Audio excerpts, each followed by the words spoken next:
Seedfa Academy. परिचय।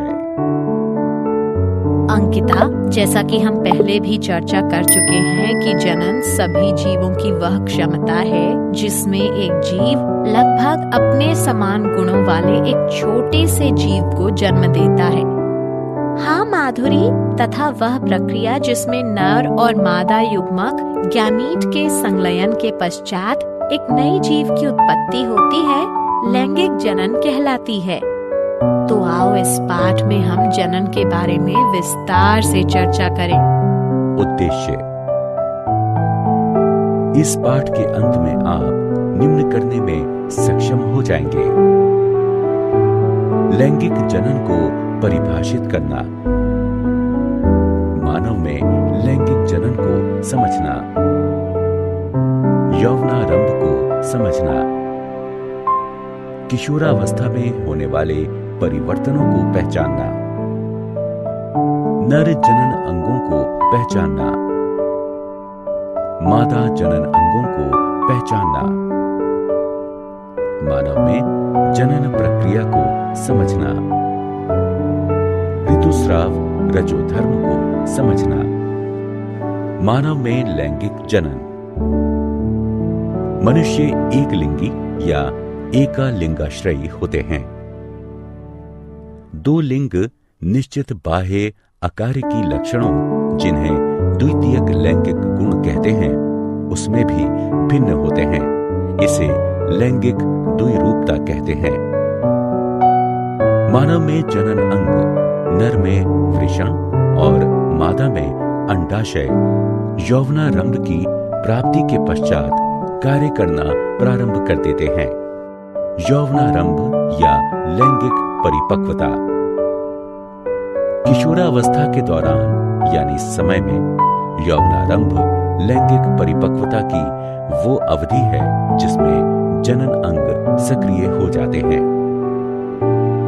मानव नरों में लैंगिक परिपक्वता 13-14 वर्ष की आयु में, जबकि मादाओं में 10-12 वर्ष की आयु में प्रारंभ हो जाती है। वृषण और अंडाशय जीवन क्षमता वाले युग्मकों को उत्पन्न करते हैं तथा ये हार्मोनों जैसे नरों में वृषण द्वारा टेस्टोस्टेरोन और मादाओं में अंडाशय द्वारा एस्ट्रोजेन तथा प्रोजेस्टेरोन को भी स्रावित करते हैं। लैंगिक परिपक्वता पर होने वाले परिवर्तन। लड़के और लड़कियों दोनों के शरीर के कुछ भागों जैसे कि कांख एवं जांघों के मध्य जननांग क्षेत्र में बाल गुच्छे निकल आते हैं तथा उनका रंग भी गहरा हो जाता है। पैर, हाथ एवं चेहरे पर भी महीन रोम आ जाते हैं। त्वचा अक्सर तैलीय हो जाती है तथा कभी-कभी मुहासे भी निकल आते हैं। लड़कियों में अंडाशय से रजोधर्म प्रारंभ हो जाता है। वसा के जमाव से स्तन के आकार में वृद्धि होने लगती है तथा स्तनाग्र की त्वचा का रंग भी गहरा हो जाता है। हड्डियों तथा शरीर की लंबाई में वृद्धि होने लगती है तथा द्वितीयक जनन अंग जैसे फैलोपियन नलिका, गर्भाशय आदि परिपक्व होने लगते हैं। सभी लड़कों में वृषण की शुक्रजनक नलिकाओं की जनन ग्रंथियों से शुक्राणु निकलने लगते हैं। द्वितीयक जनन अंग जैसे प्रस्थ, प्रोस्टेट ग्रंथि तथा शिश्न परिपक्व हो जाते हैं। दिवा स्वप्न अथवा रात्रि में शिश्न भी अक्सर विवर्धन के कारण ऊर्ध्व हो जाता है। नरों से मादाओं में शुक्राणुओं के स्थानांतरण के लिए शिश्न की आवश्यकता होती है। कंधे चौड़े होना, आवाज में भारीपन आना, लंबाई का बढ़ना इत्यादि भी इसके अंतर्गत सम्मिलित है। नर जनन तंत्र। जनन कोशिका उत्पादित करने वाले अंग एवं जनन कोशिकाओं को निषेचन के स्थान तक पहुंचाने वाले अंग संयुक्त रूप से नर जनन तंत्र बनाते हैं। मानव नर जनन अंग है वृषण, अधिवृषण, शुक्रवाहक, मूत्रमार्ग, शिश्न, शुक्राशय ग्रंथियां पुरस्थ यानी प्रोस्टेट ग्रंथि और काउपर ग्रंथियां नर जनन ग्रंथियां हैं। वृषण। वृषण छोटे आकार के एक जोड़े अंडाकार और गुलाबी रंग के अंग होते हैं, जो कि एक पतली भित्ति त्वचीय थैली जिसे वृषण कोश कहते हैं उसमें उपस्थित होते हैं। वृषण कोश ताप नियामक के रूप में कार्य करते हैं, जो कि साधारण शुक्र जनन के लिए वृषण का ताप शरीर के ताप से 1 से 3 डिग्री सेल्सियस तक कम रखते हैं, क्योंकि अधिक शारीरिक ताप वृषण के शुक्राणुओं का निर्माण करने वाले ऊतकों को मृत कर सकते हैं। वृषण में शुक्राणु का निर्माण करने वाली जनन ग्रंथियों सहित लगभग 900 पतली तथा घुमावदार शुक्र जनक नलिकाएं पाई जाती हैं। जनन ग्रंथियां शुक्र जनन द्वारा शुक्राणुओं का निर्माण करती हैं। अधिवृषण यानी एपिडिडिमिस। अधिवृषण एक कुंडलीकृत नलिका जैसी संरचना है, जो कि स्थायी रूप से वृषण से जुड़ी होती है और शुक्राणुओं के भंडार गृह की भांति कार्य करती है, जहां पर कि शुक्राणु परिपक्व और गतिशील हो जाते हैं। शुक्रवाहक। शुक्राणु एक लंबी नलिका जिसे शुक्रवाहक कहते हैं, उसके द्वारा अंगों जिन्हें शुक्राशय ग्रंथियां कहते हैं उनमें ले जाए जाते हैं, जहां पर शुक्राणुओं को पोषण मिलता है तथा वे संग्रहित किए जाते हैं। मूत्र मार्ग। मूत्र मार्ग भी लंबी संकरी और नलिकादार संरचना है। ये स्खलनीय वाहिनी और मूत्राशय से निकली हुई एक वाहिनी के जुड़ने से बनता है, जिससे यह शुक्राणुओं और मूत्र यानी पेशाब दोनों का वहन करता है और इस प्रकार यह मूत्र जनन नलिका भी कहलाता है। मूत्र मार्ग पुरुष के शिश्न के माध्यम से गुजरता हुआ बाहर की ओर एक छिद्र के रूप में खुलता है। शिश्न। शिश्न पुरुष का बाह्य जनन अंग बनाता है। यह एक बेलनाकार ऊर्ध्व मोटी पेशीय भित्तियों युक्त मैथुन अंग है। शिश्न के संवेदनशील सिरे को मुंड कहते हैं, जो कि सिकुड़ी हुई त्वचा से ढका हुआ होता है, जिसे लिंग मुंडच्छद कहते हैं। नर जनन ग्रंथियां। नर में 3 प्रकार की जनन ग्रंथियां पाई जाती हैं। शुक्राशय ग्रंथियां, पुरस्थ यानी प्रोस्टेट ग्रंथियां और काउपर ग्रंथियां। शुक्राशय ग्रंथियां एक जोड़ी पतली भित्ति युक्त पेशीय लंबी पुट्टियां यानी सैक होती हैं, जो कि शुक्राणुओं के पोषण के लिए तरल स्रावित करती हैं। पुरुस्थ यानी प्रोस्टेट ग्रंथि एक एकाकी दीर्घाकार तथा परिरूपित ग्रंथि है, जो कि मूत्राशय के बिल्कुल नीचे स्थित होती है। यह तरल स्रावित करती है, जो कि मूत्र मार्ग में मुक्त किया जाता है। काउपर ग्रंथियां एक जोड़ी सफेद मटर के बीच के आकार की ग्रंथियां हैं, जो कि शिश्न के आधार पर उपस्थित होती हैं। यह क्षारीय वीर्य का स्रावण करती हैं, जो कि मूत्र की अम्लता को उदासीन करता है तथा शुक्राणुओं को सक्रिय करता है और शुक्राणुओं को पोषण प्रदान करता है। शुक्राणु। पुरुष शुक्राणु अति सूक्ष्म, गतिशील और कशाभीय युग्मक होता है। यह शीर्ष, मध्यखंड और एक कंपनशील पूंछ का बना होता है। यह अंडाणु के साथ संलयित होता है और जनक जीन को संतति तक पहुंचाता है। सही विकल्प को उठाकर उसके संगत बॉक्स में रखें। मादा जनन तंत्र।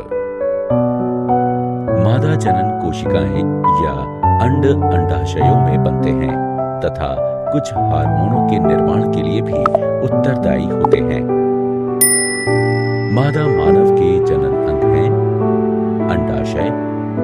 अंडवाहिनी नलिकाएं, गर्भाशय, योनि, मादा जनन ग्रंथियां जैसे बार्थोलिन ग्रंथियां और स्तन। अंडाशय। अंडाशय मादाओं का प्राथमिक जनन अंग है। यह एक जोड़ा छोटे आकार की बादाम की आकृति वाली और सफेद रंग की संरचनाएं होती हैं, जो कि उदर के श्रोणि में उपस्थित होती हैं। आंतरिक रूप से प्रत्येक अंडाशय बहुत संख्या में अपरिपक्व प्राथमिक या अंडाशय पुटक के साथ होते हैं। अंडाशय अंडजनन यानी उजेनेसिस के द्वारा जनन कोशिका में अंड बनाता है तथा एस्ट्रोजन तथा प्रोजेस्टेरॉन का स्रावण करता है। अंडवाहिनी नलिका। अंडवाहिनी नलिकाएं एक जोड़ी लंबी कशाभीय, पेशीय और नलिकादार संरचनाएं हैं, जो कि अंडाशय के निकट से लेकर गर्भाशय तक फैली हुई होती हैं। प्रत्येक अंडवाहिनी नलिका का बाहरी भाग अंडाशय के निकट स्थित होता है। इसमें एक चौड़ा छिद्र होता है जिसे ऑस्टियम कहते हैं और अंडाशय के द्वारा निकले हुए अंड को प्राप्त करने के लिए अंगुली सदृश प्रक्षेप होते हैं, जिन्हें झालर यानी फिम्बरी कहते हैं। गर्भाशय। गर्भाशय एक बड़ी पेशीय आकार की तथा नाशपाती सदृश संरचना है, जो मूत्राशय और मलाशय के बीच श्रोणि में उपस्थित होता है और अंतररोपण यानी इम्प्लांटेशन, अपरान्यास और गर्भ यानी फीटल के विकास के लिए उत्तरदायी होता है। इसका आंतरिक स्तर अत्यधिक संवहनीय और ग्रंथिल होता है तथा गर्भाशय ग्रीवा कहलाता है, जो कि योनि में खुलता है। योनि। योनि एक लंबी पेशीय नलिकादार संरचना है, जो कि गर्भाशय की ग्रीवा से पीछे तक फैली हुई होती है तथा योनि छिद्र द्वारा अंत में प्रकोष्ठ यानी वेस्टिबुले में खुलती है।